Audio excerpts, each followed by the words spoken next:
Nosotros hemos estado viendo ya hace algunas semanas, estamos con esta nueva serie de sermones llamada Los Otros 12, en donde estamos viendo otros discípulos u otros personajes del Evangelio de Marcos que tuvieron actitudes discipulares, ¿no es cierto? Y hoy día vamos a ver dos relatos que están unidos o casi entremezclados en una sola narración.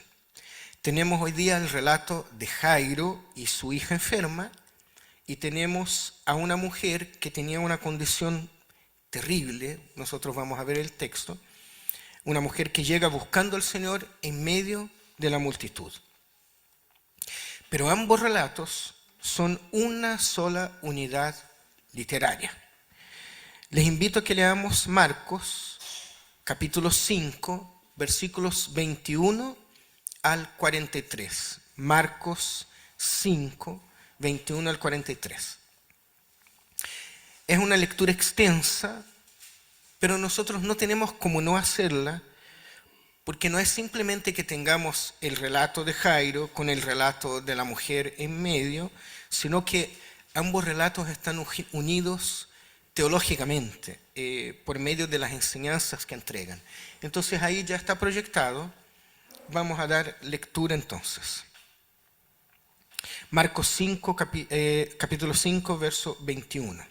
Dice así: Después de que Jesús regresó en la barca al otro lado del lago, se reunió alrededor de él una gran multitud, por lo que él se quedó en la orilla.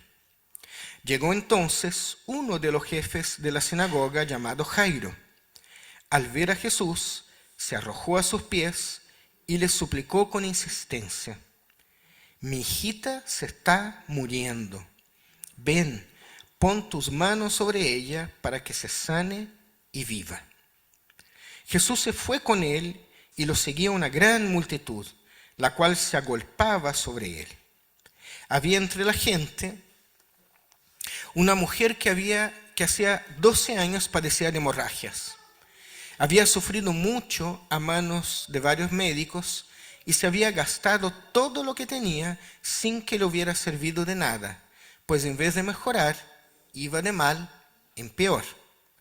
Cuando oyó hablar de Jesús, se acercó a él por detrás, entre la gente, y tocó su manto.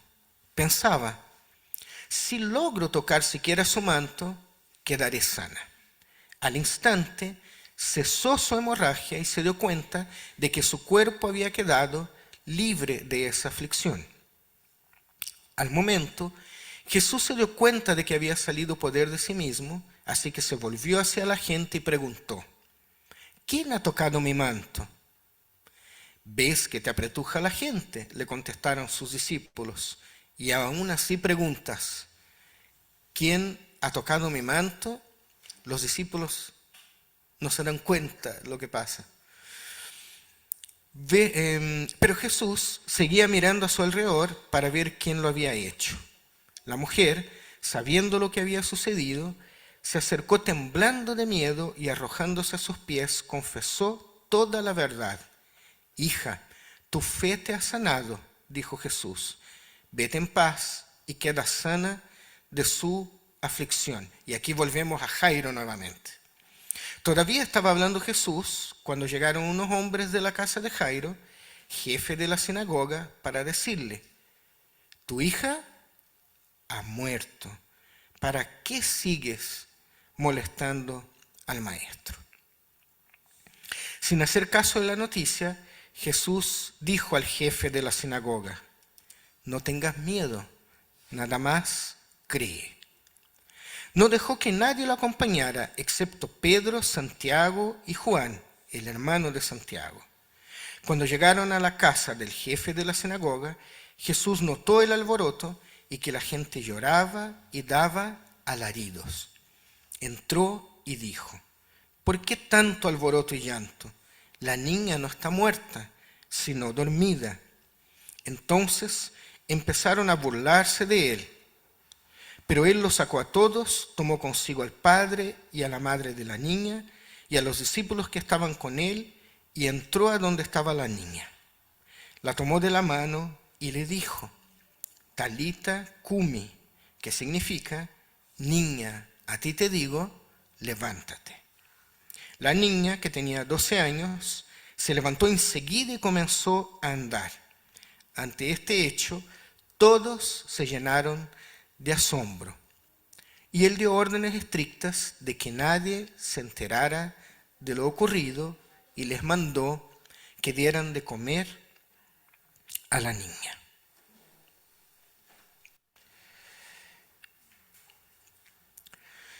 Aquí tenemos a 3 personajes principales. Además de Jesús, tenemos a Jairo, tenemos a su hija y la mujer con el flujo de sangre, ¿no es cierto? Los estudiosos y los teólogos plantean que lo más probable es que el autor del Evangelio de Marcos haya insertado la historia de la mujer como ejemplo para Jairo. Porque de esa forma el jefe de la sinagoga puede afrontar la situación, la circunstancia de lo que pasa cuando sabe de la muerte de su hija. Porque precisamente la muerte de su hija sucede o le indican, le comunican, cuando la mujer con flujo de sangre intercepta y de alguna forma retrasa la misión de Jesús, que estaba yendo a la casa de Jairo a curar a la niña. Entonces, de alguna forma, lo primero que vamos a ver es que de alguna forma esta mujer demuestra su confianza en Jesús y lo hace por encima de las normas y las circunstancias que la habían apartado de la sociedad. La situación de esa mujer le impide vivir como una mujer plena. Esta mujer no puede estar casada, esta mujer no tiene hijos, no puede trabajar, no puede ir a la sinagoga. Ella tiene que vivir un poco escondida. Por eso ella llega así a escondidas. Ella nos llega diciendo, Señor, yo aquí, ¿verdad? El texto dice que ella llega en medio de la multitud, pero agachada, arrodillada, tratando de pasar desapercibida. Hasta porque probablemente si alguien la hubiera visto, la hubiera dicho, ¿qué haces aquí? Sal de aquí. No puedes estar en medio de la multitud. ¿Y qué estás tratando de hacer? ¿Llegar donde el maestro? ¿Cómo haces eso? Porque su enfermedad era inmundicia para los judíos. De hecho, la menstruación para la cultura de ese tiempo, para la cultura judía, era ya inmundicia. No se podía tocar a la mujer que estaba menstruando, en su periodo menstrual. Imagínense ella que está hace 12 años con un flujo de sangre. Entonces, si alguien la toca, tiene que hacer todo un rito después de purificación, tiene que ir a lavarse. Entonces, si tocas al maestro, el maestro se pone impuro, está en una condición impura también. Pero lo que nosotros vemos acá es una fe muy valiente de esta mujer, que por tener esa actitud, el Señor le devuelve su condición de ser humano, su condición de hecho de hija, le dice el Señor. Y eso puede haber servido a Jairo para que él siga confiando en Jesús a pesar de la noticia de que su hija estaba muerta. Lo otro que llama la atención es que Jesús no se dirige a la mujer como mujer, sino que le dice hija. Y ese no es un trato cualquiera. De hecho, el trato de hija o de hijo es el trato más dócil, más lleno de amor que cualquiera puede tener por otra persona, ¿no? Los que tenemos hijos decimos, cuando decimos hijo o cuando tratamos a nuestro hijo, le estamos asignando, digamos así, un título que nadie más tiene. Eres mi hijo, ¿verdad? Y Pablo el apóstol, también reconoce en sus cartas la importancia de que todos los creyentes en Jesús se reconozcan hijos de Dios. Y yo voy a dar lectura, no está en la proyección, de los versos 3 al 7 del capítulo 4 de Gálatas. Ustedes que han ido siguiendo estos sermones saben que en cada uno de ellos vamos a ver un nexo entre estas personas que tienen una actitud discipular en Marcos y la actitud discipular que nos enseña Pablo. Gálatas 4, 3 al 7 dice así Pablo a la iglesia y a los hermanos de Gálatas. También nosotros, mientras éramos menores de edad, éramos esclavos de los elementos del mundo. Pero al llegar la plenitud de los tiempos, envió Dios a su Hijo, nacido de mujer, nacido bajo la ley, para rescatar a los que se hallaban bajo la ley y para que recibiéramos la condición de hijos. Ustedes, dice Pablo, ya son hijos. Dios ha enviado a nuestros corazones el espíritu de su Hijo que clama, Abba Padre. Versículo 7. Así que ya no eres esclavo, sino hijo. Y como eres hijo, Dios te ha hecho también heredero. Y ahora que nosotros hemos encontrado en Marcos y en Gálatas la importancia de ser hijos, entonces podemos decir que la mujer con flujo de sangre del Evangelio de Marcos se convierte en un ejemplo de esa filiación por la fe, que lleva a la liberación de los elementos del mundo y de rescate de los que están bajo la ley, como dice Pablo allá en la carta a los Gálatas. Hermanos, hermanas, miren, hay algo que quiero profundizar un poquito. Esto de ser llamado hijo o hija, sea en Marcos, sea en Pablo, nos lleva a un lugar, nos lleva a un espacio, nos lleva a un nivel diferente, que no se parece a ningún otro. Porque Jesús a la mujer le da una nueva identidad. Esa mujer ya no es cualquiera. Ella ahora es cercana. Ella es amada. Ella es hija. Y a partir de ahora, que ella está sana, la gente entonces la va a respetar. Porque ella ahora tiene un padre. Y el que tiene padre, la que tiene padre, encuentra paz, encuentra seguridad. Cuando nosotros no tenemos padre, nosotros somos los responsables. Yo me acuerdo cuando ya no estaba mi padre, bueno, ahora yo tenía que hacerme responsable de muchas cosas que antes él se hacía responsable. Porque cuando está papá, uno mira y dice, a él le corresponde. Esto es un problema de él, ¿verdad? Les cuento una anécdota muy, muy cortita que hasta hoy lo tengo en la memoria, probablemente voy a llevar a la memoria hasta cuando el Señor me lleve. Me acuerdo cuando chico que fuimos a acampar. Fuimos de camping con mis papás, con carpa, con todos los apetrechos. Y acampamos en la playa, cerca del mar. y yo era muy chico, pero empieza a llover en la noche. Y llovía fuerte, con temporal, con viento, con todo.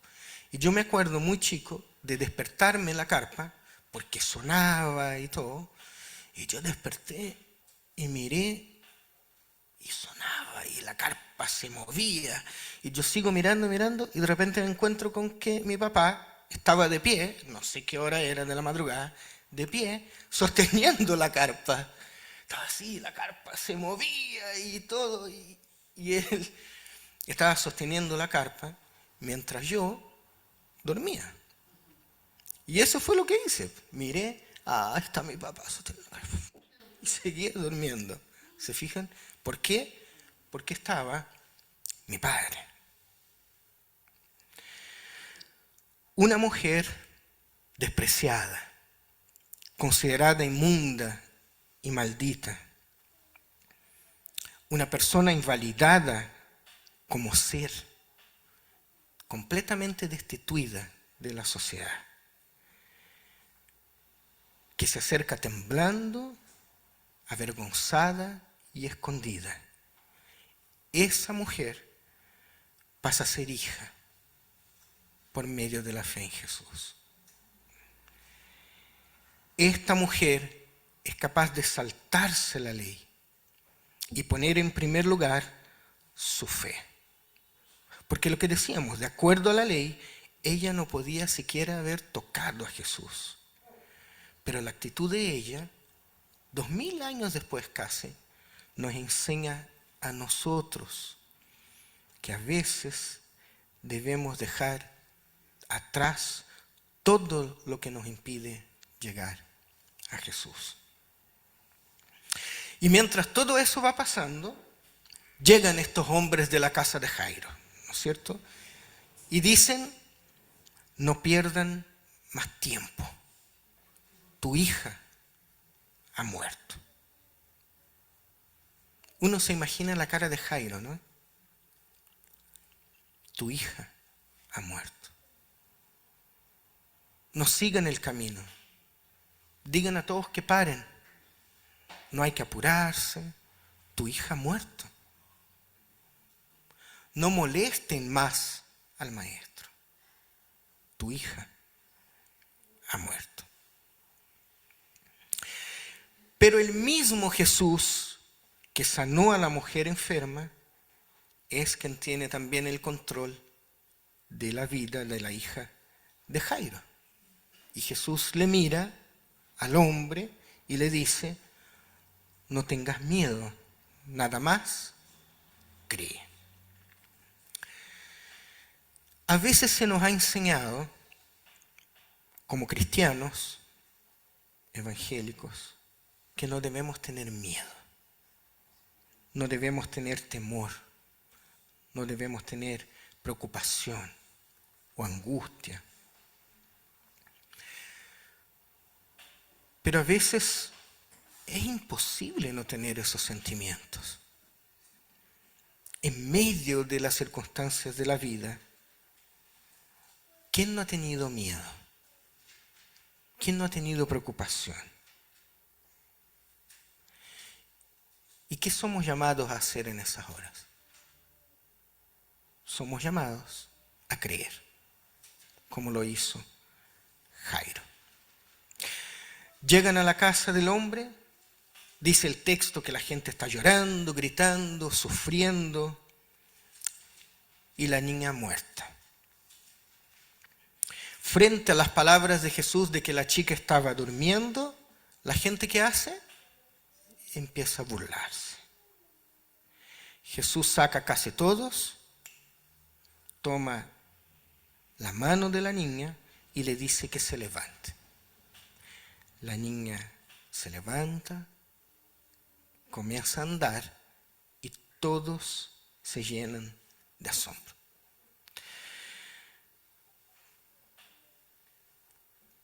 Queridos, ¿han sentido desesperanza mientras pareciera que los demás se burlan de su fe? ¿Has pensado Dios no está.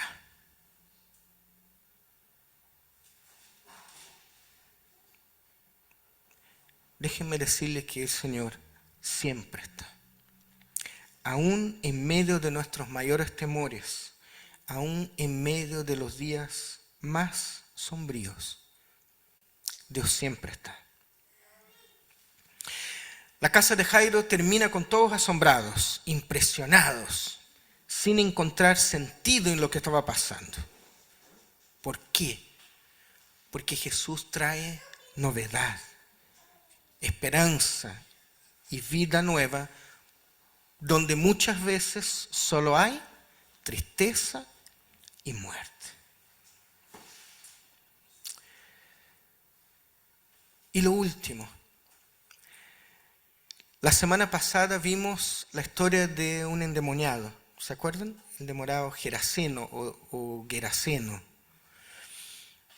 Bueno, estas tres historias que hemos visto entre el domingo pasado y la curación del endemoniado, la curación de la mujer con flujo de sangre y la resucitación de la hija de Jairo, los tres relatos muestran aspectos fundamentales del señorío de Jesús.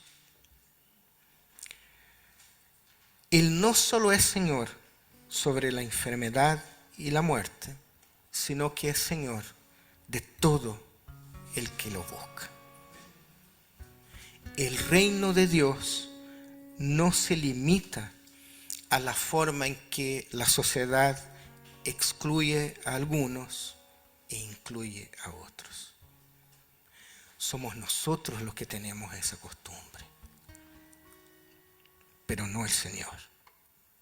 Porque fíjense, el endemoniado era literalmente un paria de la sociedad. ¿Se acuerda que vimos que era un hombre que vivía en medio de las sepulturas, desnudo, gritando, golpeándose, hiriéndose? Ni los grilletes ni las cadenas lo sostenían.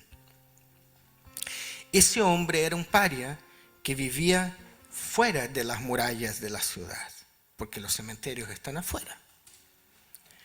La mujer era una paria que vivía dentro de la ciudad. Ella está en medio de la multitud.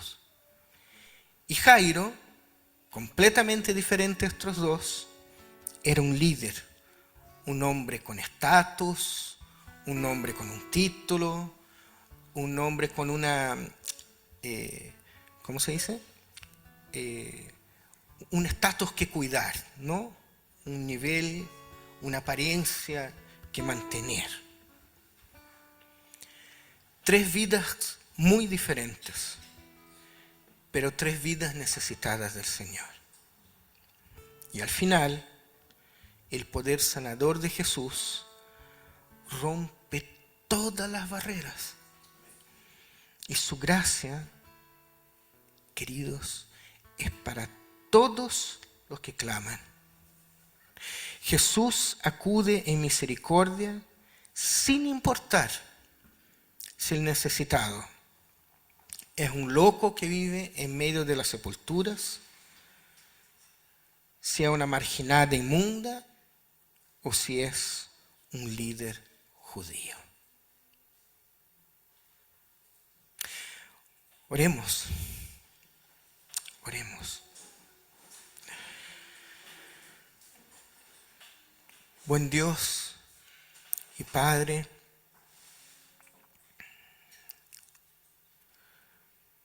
nosotros, Señor, hoy día, después de tanto tiempo, después de casi 2000 años, Señor, de estos acontecimientos, Señor, seguimos maravillándonos, Señor. Simplemente porque estos relatos hablan del amor que tú tienes por nosotros, Señor.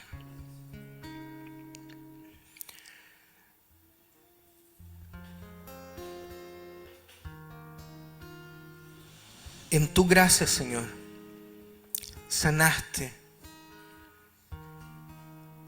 a un loco perdido. Y en esa misma gracia sanaste a una mujer inmunda y despreciada. Y también escuchaste a Jairo y le diste la debida atención y resucitaste a su hija. Nos maravillamos, Señor, porque ese Dios que vemos en las Escrituras es nuestro Dios.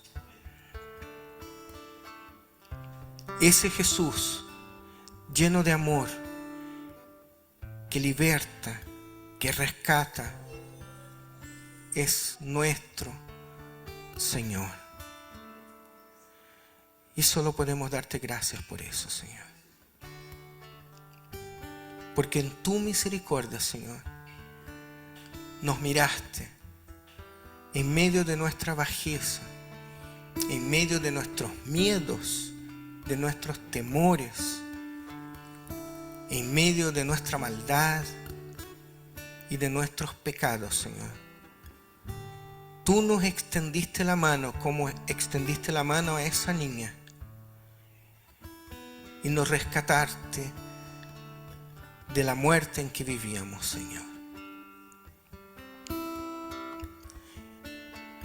Y nosotros queremos pedirte, Señor, entonces, que tú nos uses, Señor, como testigos de tu palabra, como testigos en medio de la vida, Señor, para que, al igual que aquí en la casa de Jairo, la gente se asombre, Señor, por cómo vivimos la vida, por cómo tomamos nuestras decisiones, por cómo hablamos, por el respeto que tenemos a los demás, por la tolerancia que tenemos a los que no son igual que nosotros, Señor.